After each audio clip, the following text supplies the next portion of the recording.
Okay, so let me restart what I just said a while earlier. When I said price discrimination, I really mean that it is charging different prices to different consumers. I think that much all of you got it. But more importantly, I want to stress on a couple of other points. The first point that I want to stress on is that it has got to be for the same commodity, right, or the product that the different prices are being charged. And moreover, this difference in pricing cannot be justified for cost reasons. Let me give you an example. If an airline starts charging different prices to different consumers for economy class vis-a-vis business class, then I won't call it price discrimination per se. It is catering to two completely different markets, two different products, and the marginal cost of producing a good for business class is not necessarily same as the marginal cost for economy class. I would not probably be referring to that as price discrimination, at least in the limited context that we have today, right? But on the other hand, two economy class passengers definitely get charged two different ticket prices. That I would definitely call as price discrimination, because the cost of manufacturing any two cost of catering to two economy class passengers has got to be identical. Am I clear? The idea today is about ethicality of this entire issue of price discrimination, and I will tell you why I think this is a pertinent debate. Right? There's a pediatrician that I go to in Ahmedabad. He's kind of slightly on the pricier side. Right? He charges a pretty steep price for consultation. But I have realized that there are always some of these people waiting in his chambers whom I know cannot afford to pay the kind of fees he is charging. A further probing, and it made me realize that he actually doesn't take money from these guys at all.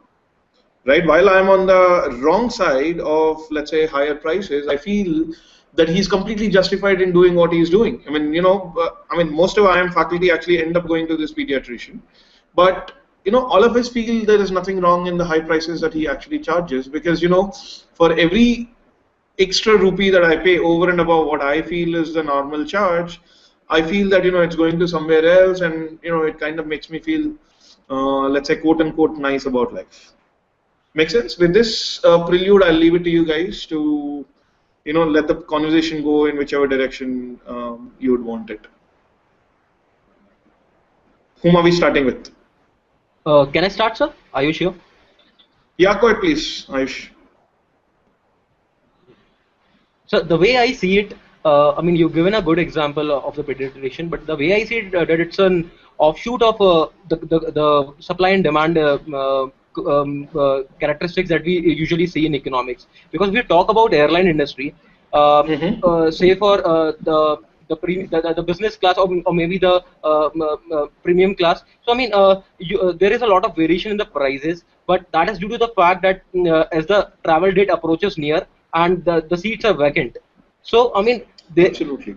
it is more than logical for the airline to actually decrease its price for the same seat and make sure that it garners enough business and make profit. What is wrong with that? So that is still a form of price discrimination. No, you might be arguing with a different kind of price discrimination where I'm throwing seats away for cheap in the last minute. But nonetheless, then what you're arguing is that the fellow who is booking his ticket 3 weeks in advance, on the other hand, pays the highest price. I have no problems with that. That is a debatable point, I agree.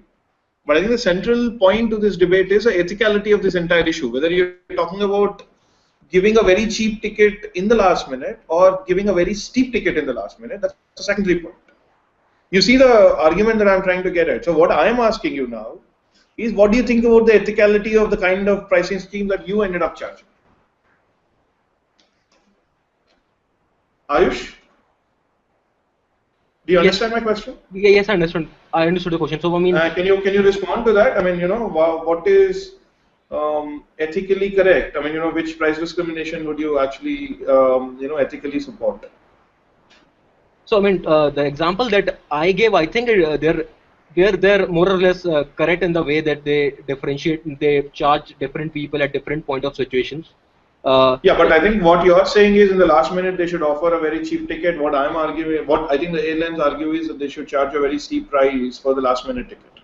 Yeah, it depends Is that correct? yeah, it depends on the way the statistics flow. I mean, if there are a lot of feeds that need to be taken up, that can definitely slash the prices. If they are not, and there's a lot of people willing to take that seat up, I mean, obviously the price should go up. So let the market decide that, and I mean, let not not. I mean, there's no point of evaluating the business on ethical measures, because I mean that is what we do in economics. That is what I feel.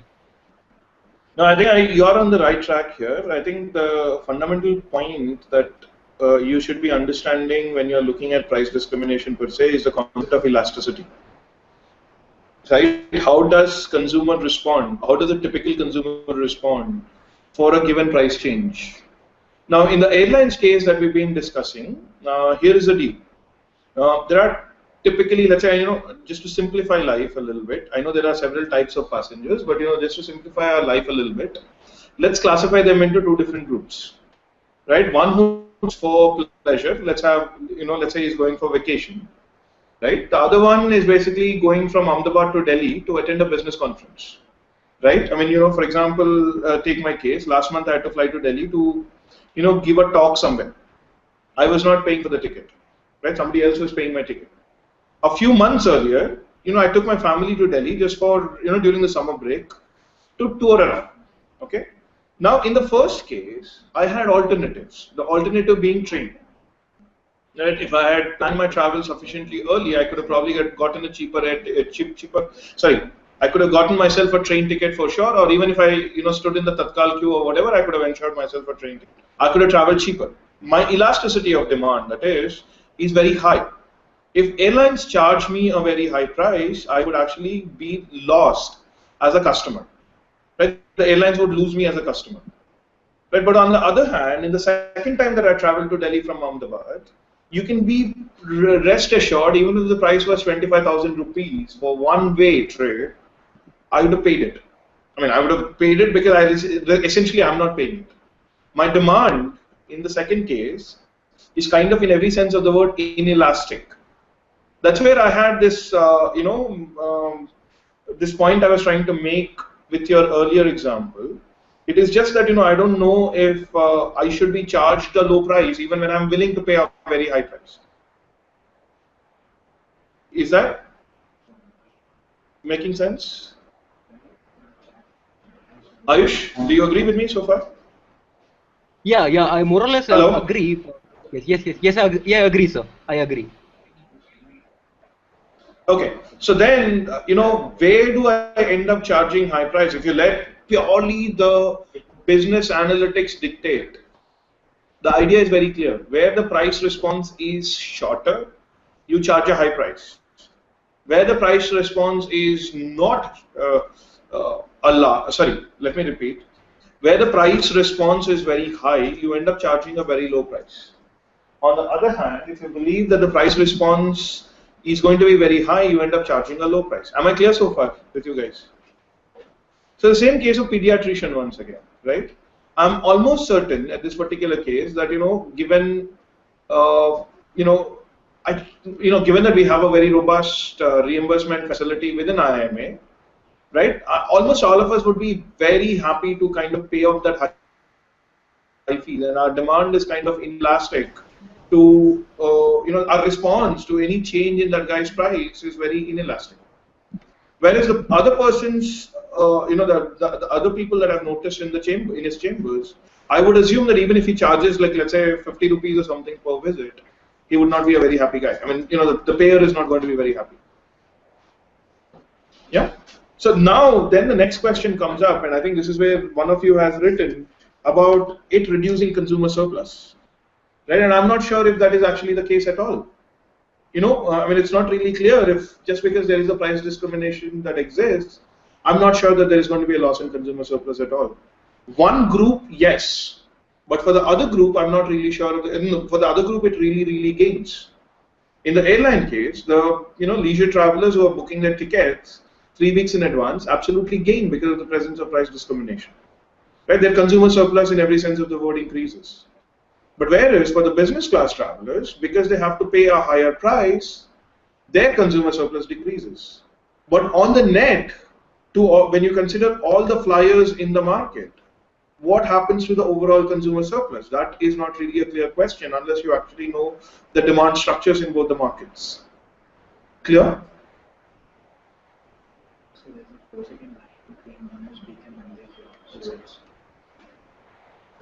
Am I clear, guys? Anybody has any further comments to make on what I just said?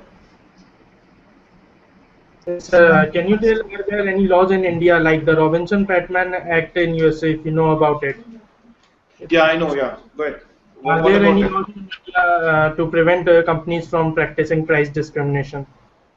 So the Competition Commission of India is still an evolving business when you compare to the US market. In US you have the Federal Trade Commission, I think, which is a lot more strong. Right now, I think the FTC, the CCI is more active in terms of even looking at and curbing anti-competitive activities. It is not necessarily yet getting into the nitty-gritties of price discrimination, as far as I know. Yeah, so I mean, you know, if you blatantly cheat, there are not cheat. Let me not use that term.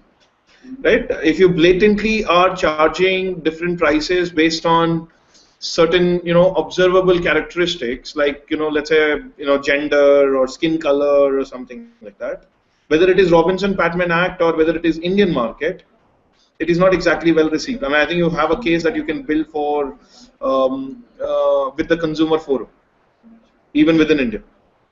Right? In the US, on the other hand, this has been a practice for quite a while, and you know, there are acts which prevent it to a limited degree, not to not to a complete degree. For example, Robinson-Patman Act does not cover airlines charging different prices to different people, even within an economy class. Am I clear? Yes, now sir. that you've brought in Competition Commission of India, let me add further to this. There is a, you know, just to stress on the point of ethicality of this, and I'll drive home the point very, very clearly, right? I mean, hopefully. There is this drug that has come up in India recently for diabetes, okay, for controlling diabetes. It's called Januvia. It is launched by these guys called Merck. Merck is an international company based out of primarily out of US. I mean, its primary market is the US market. And you know, each tablet of this, and you need to take twice a day, costs roughly 46 rupees in Indian market right now. Yeah. So then we'll extend this. Let's, you know, it sounds pretty steep. It sounds like, you know, 80 rupees a day for most diabetes patients in India sounds like a crazy number, right? Even if you assume a little bit of a discount here and there, it still is a steep price. But in the world, though, it costs around 170 rupees. I have the data with me for the US price, I have a data for Japanese price, and I have a data for UK price. And I think the average of all these three prices put together itself comes to around 200 rupees per tablet. Yeah.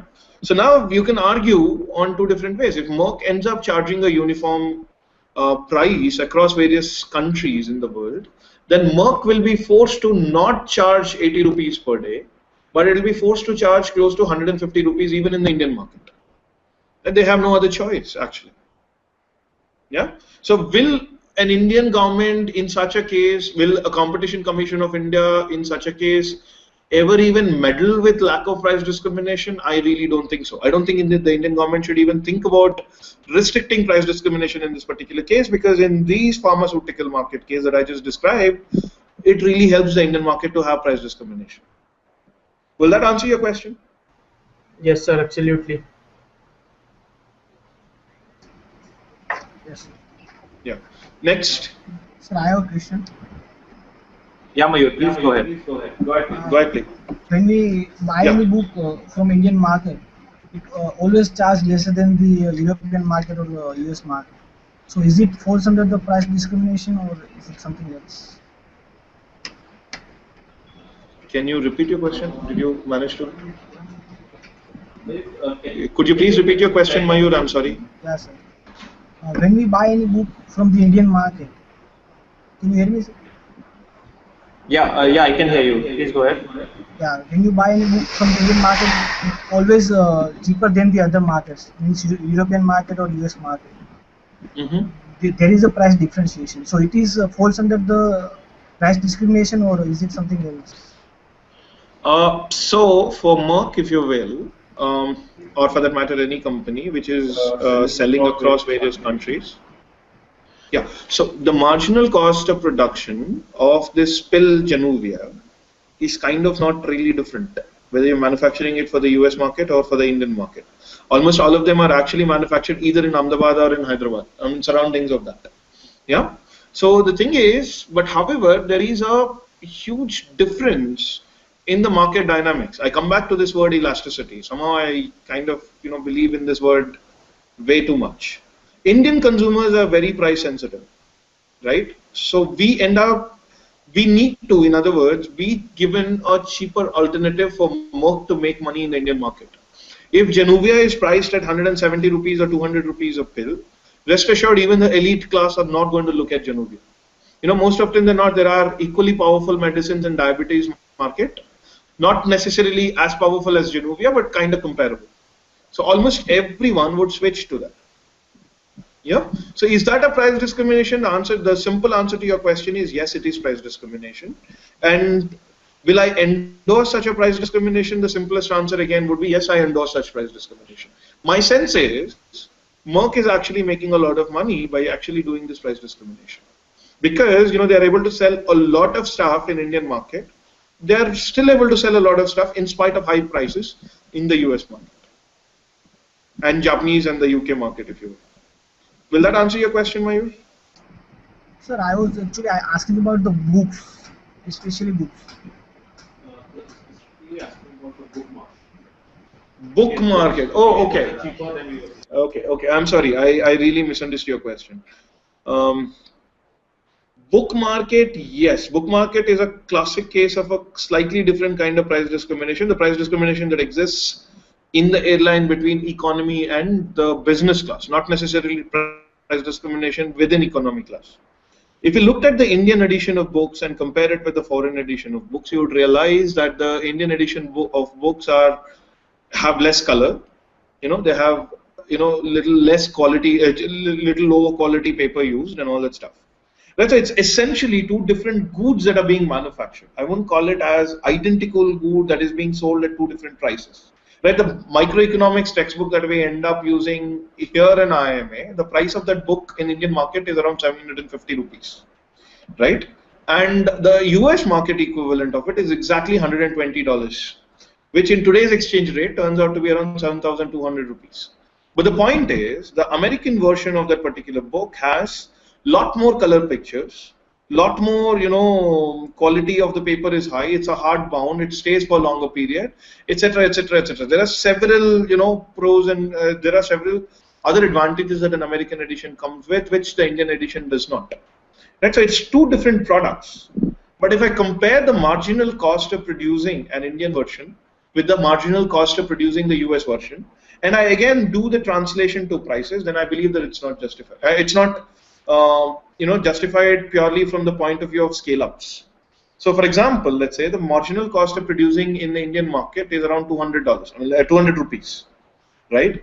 The marginal cost of producing in the US market, for example, would be probably another 200 rupees more. It's 400 rupees. But the scale of price discrimination, difference between these two products, as such, is so huge. Right? So it's a completely different kind of a price discrimination, where a new product itself has been created to cater to a different market. So it's a quality-based price discrimination, not necessarily based price discrimination. Is that answering your question? Yes, sir. Yeah, so I mean, I'll extend this example further. Typically, let's imagine, let's forget the textbooks also for that matter. Let's look at a more popular book like the 7th edition of Harry Potter.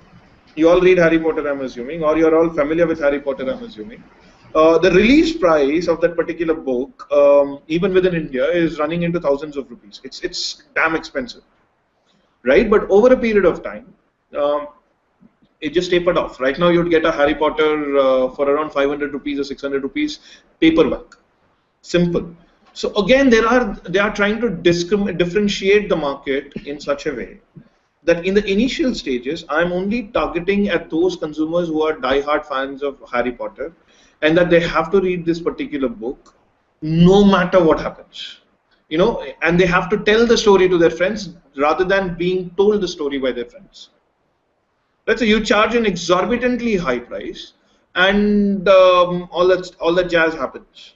Now, over a period of time, everyone knows the story of Harry Potter. Those fellows who are really now interested in buying that Harry Potter book are probably birthday party goers. You want to gift your friend a book of Harry Potter, and your demand is kind of very elastic, in the sense that if Harry Potter is indeed expensive, you'll probably go with Lord of the Rings. Or if even that is expensive, then yeah, you'll probably download a copy of Harry Potter from web and give it for free to your friends. You're incurring only the cost of paper. So this some kind of a top skimming effect going on, right? You're capturing a market which is completely inelastic at the first go through a very high price, then later water down the market. It happens in cell phone markets big time. It happens in all the technological markets big time. The price of Nokia Lumia, I was doing this exercise for a client of mine last year, was around 32,000 rupees. Nokia Lumia 610 when it was launched. Now, I recently bought a Nokia Lumia. The price of it is 15,000 rupees.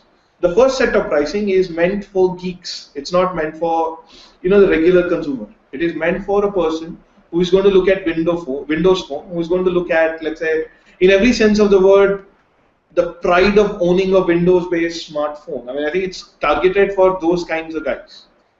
You make a lot out of them, and then the later versions come out at a very subsidized rate. I won't even call it subsidized. It just comes at a cheaper rate. Make sense? Yes. Yeah. So who's going next? Sir, I have a follow-up question to what you just said. Okay. Yeah. So you gave an example of Nokia Lumia, right? So here we are talking about comparing products at a different time intervals. So you have the early mover advantage when they just launch a new technology or a new product, like Windows Phone. No. Okay. Hold on. So let me. Yeah. Ayush, let me cut you off, and the reason why I'm doing that is because we are not getting into the firm strategy per se. Price discrimination is a pricing strategy. I'm not talking about the entry strategy of the firms at all in this particular case. So with that caveat in mind, you may still continue with your question. Yes, sorry. Okay, so you were talking. Basically, you were talking about price differentiation of products at different time intervals. So when you told us that Nokia Lumia at that point of time cost something very high, and the time that you purchased it cost somewhere low. So can we actually call it price discrimination, because we are talking of different intervals, different points of time? Yes, we can call it price discrimination for the following reason. When Nokia Lumia was charging 32,000 rupees for its cell phone at one point in time, it is happening for two reasons. One is the cost of production is very high because there are very limited number of Nokia Lumias that are being produced at that particular point in time. And over a period of time, as Nokia Lumia catches up, economies of scale kick in, and then the cost of manufacturing an additional Nokia Lumia is low. Right, so would I call the entire 16,000 rupee price drop in Nokia Lumia as price discrimination? No, but a fraction of it is definitely yes, because the marginal cost of production might have become half or even 1/4, right? The marginal cost of producing Nokia Lumia would have reduced by a fraction. But what we are talking about in terms of price is there is a precipitous fall in the price, which is kind of significantly more than the fall in the marginal cost. Yeah. So in other words, there is a clear case of differentiation going on in the market. There is this quote unquote geek club which has to get that phone. They don't have a choice, and so why not rip the hell out of them in the first go? I'm making it sound like it's a bad practice, but that's a secondary question, right? This is just a choice of language to reiterate my point, not to be inferred from the point of view of whether it is good or wrong, good or bad. But these guys, you're just charging a very high price because they're willing to pay that particular high price, and the businesses exist. And Nokia Lumia really doesn't exist to make to portray itself as Mother Teresa. They are there to make money. It's as simple as that. So charging a very high price for these guys makes an obvious sense.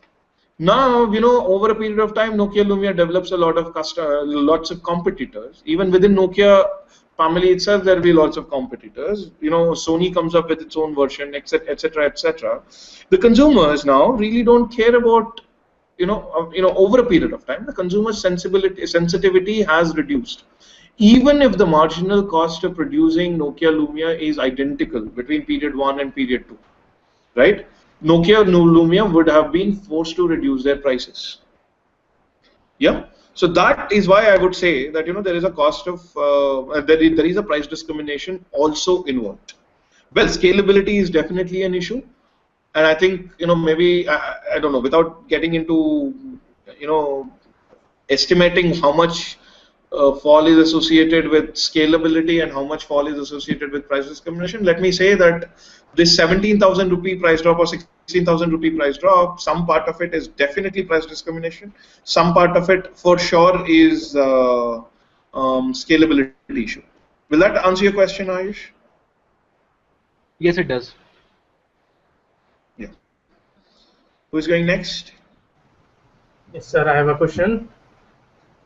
So what do you think about the Chinese dumping their cheap goods in the global markets, and should India enact tough anti-dumping laws to protect the domestic industries and also to save the foreign exchange?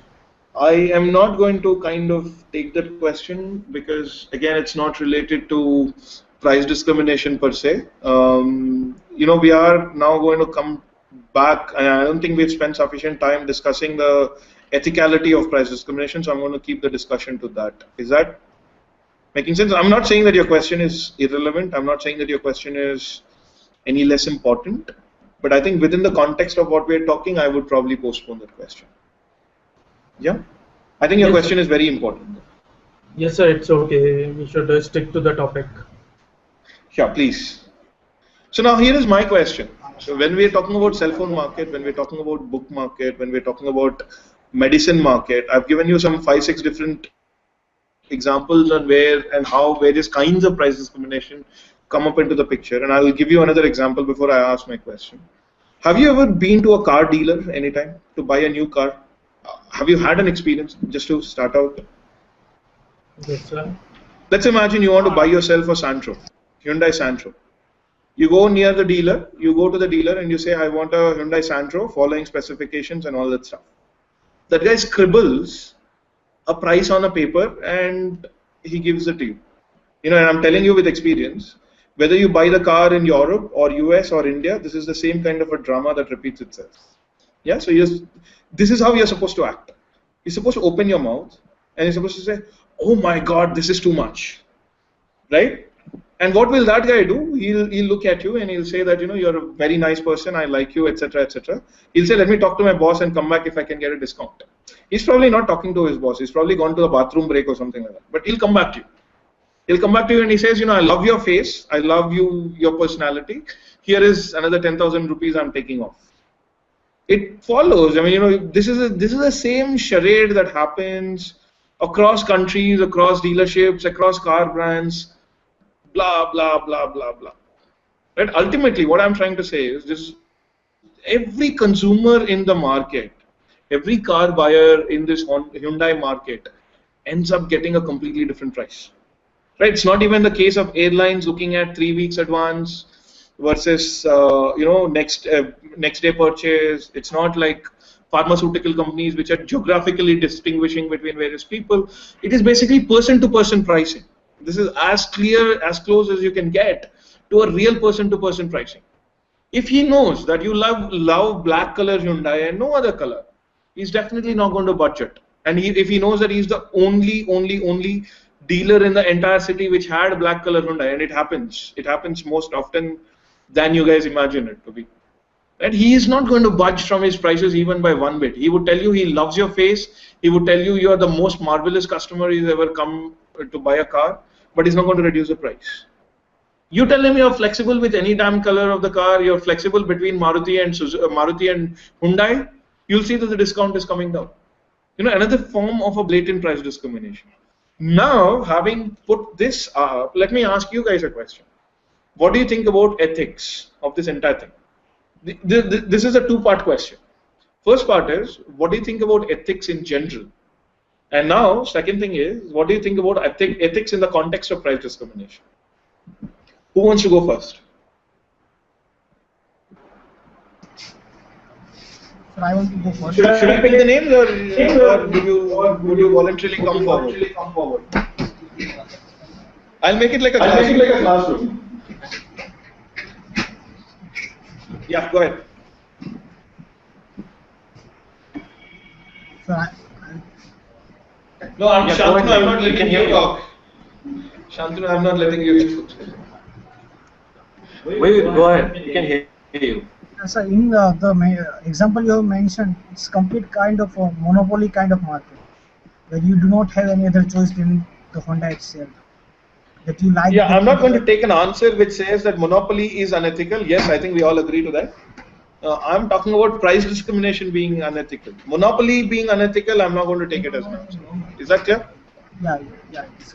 Yeah, so now move on. So in that example, it shows that the one end has a higher authority. Means the seller has the higher authority to charge you anything because you know nothing about the cost of that particular product. So in that case, you have to face it. I mean, I don't think it's legal at all.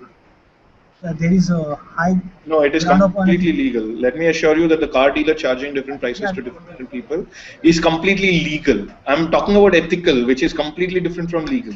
Yeah, but in the mind of consumer, it is not ethical at all, because they feel some kind of unethicality when the buyer sees that other person is getting at the more cheaper price than he does for the same car.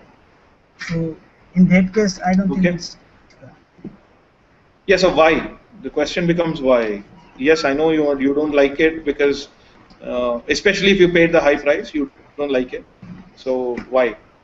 Why is it unethical from a society's standpoint? Forget about cars. Let's talk about, let's say, books. The one that you raised. Yeah, because they know that the customer no way they're gonna buy his or her only product only. So they not have another choice to get it from any other place. In that case, the seller knows particularly that this customer is not going to go away to any other product. So in that case, they are obviously charging more. So it's okay. To that extent, it is unethical to me. Who else wants to join in the argument and maybe counter him or support him? Okay, sir. Shivam and Ayush, who wants to go next? Yeah, I'll go, sir. Ayush. Yeah, go ahead. Yeah. So it's a very difficult question to answer. But then, of all the examples that we actually discussed right now, I don't think I find them the processes that went behind the discrimination to happen very logical and not unethical. So I mean, I don't think it is unethical price discrimination. So okay, first of all, you said that it is logical and unethical. So it's a slightly different question philosophically speaking. Are they mutually exclusive, logical and ethical? Yes. Ayush, the question is for you. Yeah, I understand. Yeah. So you're asking me, is there any difference between logical and ethical, right? No, I said that are they really mutually exclusive? I mean, is it not possible for something to be both logical and ethical? Or logical and unethical? I think they are mutually exclusive, because I mean the point. I mean ethics is something that stands on the point of view from where you're seeing the thing. Okay, so now let's tie it back with price discrimination, and I'll let you answer what you think about ethicality of books. Let's keep it to books. If I say pharmaceuticals, I think all of you are going to jump and say it is ethical.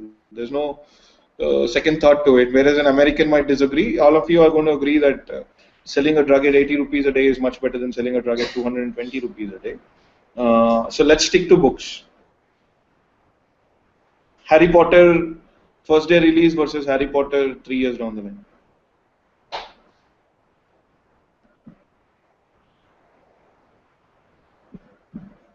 Yeah, I think it's completely ethical because, okay, let's take an example. If they wouldn't have charged a premium or a charge over it, maybe say if they charge 10 units right now, and if they would have charged 5 units, maybe the market wouldn't have reacted that well, because I mean when a product comes up, you actually compare it with the existing prices. So if you're charging it at the base price, or if you're charging it lower than that, you're actually telling your audience that it's not something that you want to have.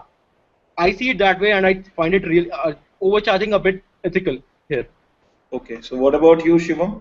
What's your take on it? Sir, I think price discrimination in the context of books is completely ethical. If someone wants to shell out more for a book, then it's okay. He can shell out more, and if someone wants to pay less, then he can pay less. And it doesn't make much difference for paperback and hardback. So, Let as a me, I don't know, pocket. maybe summarize your discussion here, just to kind of put my spin onto this entire thing. The fact that hardbound book exists at a superior price allows the producer the luxury of charging a lower price for a paperback. Right? Do you guys agree with me on that so far? Right? If at all I believe in that particular theory, then I'm also facilitating a larger market expansion for a particular book, given the fact that there is price discrimination in the market. If I do not let price discrimination be present in the market, then rest assured, the book will be sold at a very high price, and the market will be truncated. So, will the consumer surplus, which is probably the bone of contention when it comes to ethics of the business, at least that's how the Supreme Court understands ethics, from what I understand. The consumer surplus can cut either ways, right? The higher end consumer surplus is robbed, lower end consumer surplus increases. What happens to the net consumer surplus really depends on the context. So if I were to give a personal opinion, again, it really depends on the context. I guess that's what the economists are known for, blaming everything on the context, giving an answer, everything on the context. But that's what it is actually. For a Januvia tablet, I really don't see much of a problem in price discrimination, ethicalities of price discrimination and all. Let me change the story slightly. Let me remove Januvia, the diabetes drug, from there, and bring in Botox injection, which is the highest end, beauty enhancing or muscle tightening, face muscle tightening injection, which is used for enhancing the beauty of my face, for example. Should I ever price discriminate in that? I would say, why should I bother? I mean, my more important point in such a case is whether there is price discrimination or not, the government shouldn't even care about it. That's how I would actually look at it. So in some cases, price discrimination is good. In some cases, I don't even care about price discrimination being present in them. Will that make sense? Yes. Any further questions? Let's just take one or two questions maybe. Yes. Guys, any last comments, questions, thoughts? Sir, I have a question. May I? Yes, go ahead, Shivam. Yes, sir, how ethical is the government in offering subsidized, let's say, food grains and all to the below poverty line people and to senior citizens and army personnel, especially army personnel? Since nowadays army personnel have a good income, so how ethical is it to offer cheap goods and services to them? That's an interesting, difficult question. I think really is a good question, but I don't know. I mean, I personally don't believe that there should be any subsidies. But again, it depends on the perspective. If you argue with life, then the argument ends there. Putting a value on life is a completely different spin altogether, and many of us may or may not agree to such a paradigm of thinking at all. As an economist, I'm trained to believe that everything has a price. So, and hence, I believe that the salaries correction is much better. Salary to army people's correction is much better than giving subsidized goods to the army personnel. That's my take on it. If you believe that the value of life is very high, increase their salaries, not necessarily give them any subsidized goods. That's how I would think about it. Everything else being equal, everything else being, that they are being compensated for the risk they are taking in life. Again, I use the word risk, quote unquote, in a very contextual sense. Then I would assume that, this kind of a price discrimination for the goods is probably not right. I know it's a very politically incorrect statement to make, but I would actually argue that the salary should go. Then I think we've seen lots of scams and scandals happening with public sector undertakings getting lots of perks beyond salary, and I think there's a scope for misuse in this particular case. Even keeping the ethicality aside, I think there are other issues that might come in. Would that make sense? I know I've given you a very qualitative answer, but that's the best I can give you. Yes, sir, that completely is a good answer. Okay, any last thoughts?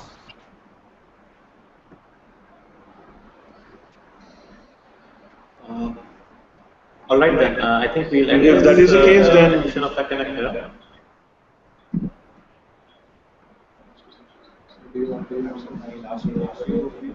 No, I just want you to. I don't know. Leave it to you.